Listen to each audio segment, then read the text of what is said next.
MA उत्तरार्ध संस्कृत चतुर्थ प्रश्न पत्र कारक प्रकरण सप्तमी विभक्ति भाग 1। मैं डॉक्टर मनीषा गोदारा, सह-आचार्य संस्कृत, राजकीय बांगड़ महाविद्यालय डीडा। सप्तमी विभक्ति साधु असाधु प्रयोगे च। साधु व असाधु शब्दों के योग में सप्तमी विभक्ति होती है। साधु कृष्णो मातृ असाधु मातुले। यहाँ साधु और असाधु के प्रयोग में मातृ और मातुले में प्रकृत वार्तिक से सप्तमी विभक्ति है। अगला वार्तिक है निमित्तात् कर्मयोगे। निमित्तात् अर्थात फलवाचक शब्द से सप्तमी विभक्ति होती है यदि फलवाचक शब्द का कर्म के साथ संयोग या समवाय संबंध हो। प्रस्तुत वार्तिक में निमित्त का अर्थ फल है तथा योग का अर्थ है संबंध, अर्थात संयोग या समवाय संबंध। उदाहरण चर्मणि द्विपिनम हन्ति।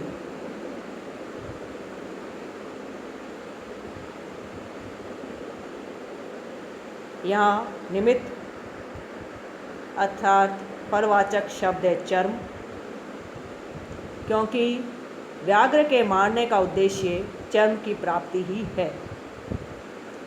हन्ति क्रिया का कर्म है द्विपी। इस कर्म रूप द्विपी के साथ फल रूप चर्म का समवाय संबंध अर्थात नित्य संबंध है, क्योंकि चर्म द्विपी में सदा संवेद रहता है। दोनों को एक दूसरे से पृथक नहीं किया जा सकता। अतः प्रकृत वार्तिक से सप्तमी विभक्ति है। दंतयो हन्ति कुंजरम। यहाँ फलवाचक दंत का कर्म रूप कुंजर के साथ समवाय संबंध है, अतएव दंतयो में सप्तमी विभक्ति हुई है। केशेषु चर्मरिम हन्ति।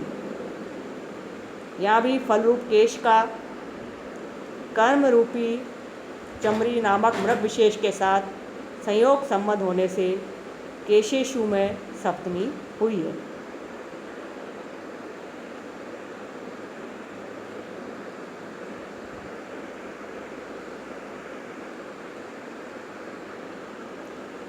सीमनी पुष्कलको हता।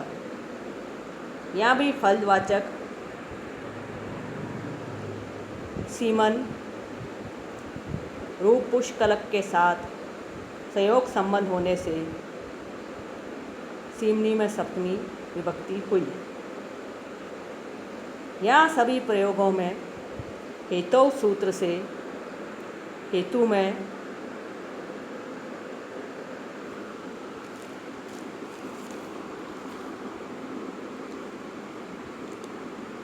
तृतीया प्राप्त थी, उसको निषेध कर प्रकृत वार्तिक द्वारा सर्वत्र सप्तमी विभक्ति हुई। जहाँ फलवाचक शब्द का कर्म के साथ समवाय या संयोग संबंध रहता है, वहीं इस सूत्र द्वारा फलवाचक शब्द में सप्तमी होती है। अतः वेतनेन धान्यम लुनाति। फलवाचक वेतन का कर्म रूप धान्य के संयोग या समवाय संबंध न होने से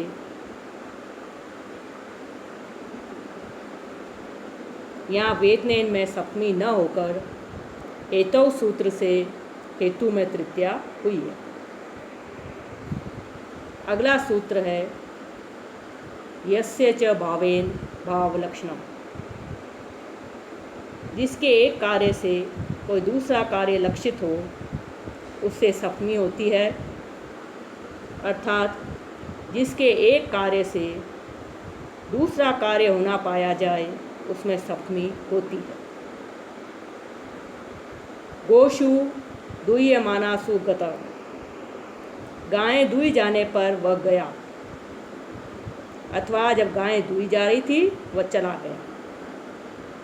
यहाँ गायों की दोहन रूप एक क्रिया से अन्य की गमन रूप क्रिया लक्षित होती है, अतः गो शब्द में सप्तमी विभक्ति हुई है। इसका विशेषण है दूयमान, अतः उसमें भी विशेषानुसार सप्तमी विभक्ति हुई है। अगला वार्तिक है अर्हानाम कर्तत्वे अनहरानाम अकर्तत्वे तद्वैपरीत्ये च। अर्ह अर्थात जो जिस कार्य के लिए योग्य या उपयुक्त हो वह अर्ह तथा अयोग्य अनहर कहा जाता है। अर्हों का कर्तृत्व प्रकट करने के लिए तथा अनहरों का अकर्तृत्व प्रकट करने में तथा इसकी विपरीतता में सप्तमी विभक्ति होती है।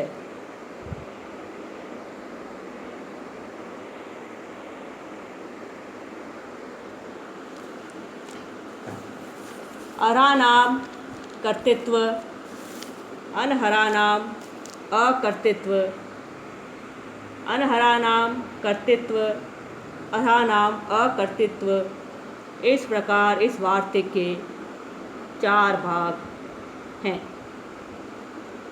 इनके क्रमशः उदाहरण हैं। अर्हानाम कर्तृत्वे सत्सु तरत्सु असंत आस्ते, अर्थात क्रिया में योग्य लोगों की कर्तृत्व विवक्षा होने पर, जैसे उक्त वाक्य में सज्जनों का तरना उचित है, वे तरण क्रिया के कर्ता हैं, अतः सत्सु में सप्तमी है और तरत्सु में विशेष्य अनुसार विशेषण में भी सप्तमी है। अनहरानाम अकर्तृत्व, अनहरानाम कर्तृत्व अर्थात अयोग्यों का कर्तृत्व बताने में उनमें सप्तमी होती है। जैसे असत्सु तरत्सु अंततिष्ठन्ति, यहाँ असज्जनों का तरण क्रिया का कर्ता होना अनुचित है, किंतु उनका तरना तरत्सु से प्रकट होता है, अर्थात तरत्सु से उनका असत कर्तृत्व प्रकट होता है, अतः असत्सु में सप्तमी और विशेष्य अनुसार तरत्सु में भी सप्तमी है। अर्हानाम अकर्तृत्वे, योग्यों का अकर्तृत्व प्रकट करने में तत्वाचक शब्द से सप्तमी विभक्ति होती है। जैसे सत्सु तिष्ठसु असंत तरन्ति, यहाँ सत का तरण क्रिया से अन्वय न होकर तिष्ठतु से है, अतः यहाँ अर्ह का अकर्तृत्व है, इसलिए सत्सु में सप्तमी है और विशेष अनुसार तरत्सु में भी।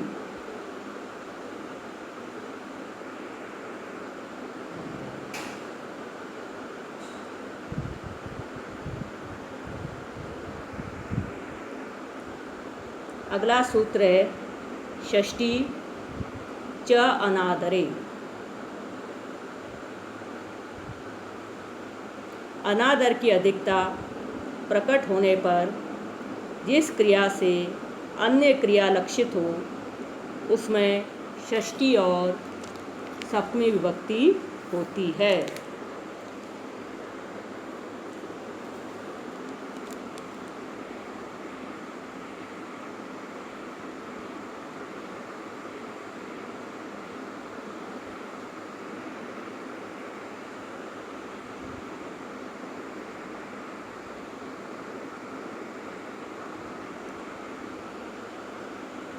उदाहरण है रुदति रुदतो वा प्राव्राजित।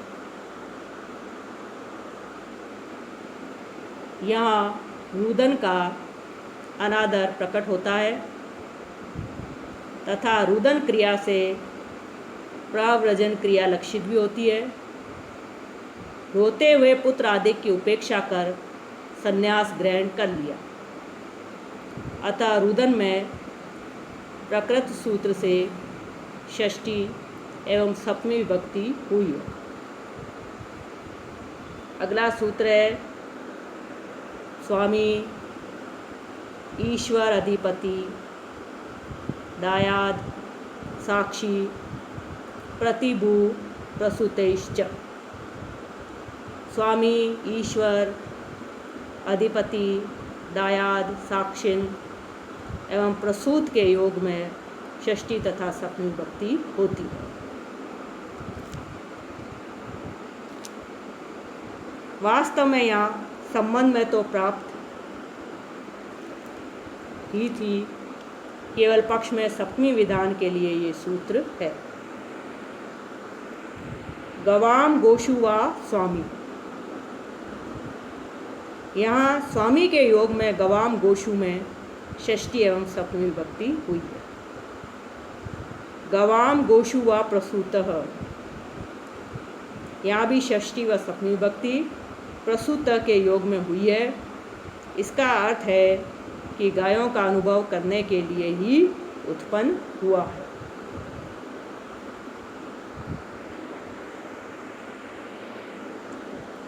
अगला सूत्र है आयुक्त कुशलो वा आयुक्त कुशलाभ्याम च असेवायाम। आसेवा तत्परता। निरंतरता अर्थ में आयुक्त और कुशल शब्दों के योग में षष्ठी तथा सप्तमी होती है। आयुक्तः कुशलो वा हरिपूजने हरिपूजनस्य वा। हरिपूजन में तत्पर लगाया हुआ कुशल। यहाँ आयुक्त का अर्थ है व्यापारित अर्थात लगाया हुआ। आयुक्त और कुशल के योग में हरिपूजन शब्द में षष्ठी तथा सप्तमी विभक्तियाँ हैं। तत्परता निरंतरता अर्थ में ही उक्त विभक्तियाँ होती है। अतः आयुक्तो गौ शक्ते, बैलगाड़ी में कुछ जोड़ा हुआ। यहाँ निरंतर्य या तत्परता न होने के कारण यहाँ इस सूत्र द्वारा उक्त विभक्तियाँ नहीं हुई है, अपितु आधार में केवल सप्तमी है। यहाँ आ का ईषद कुछ अर्थ है।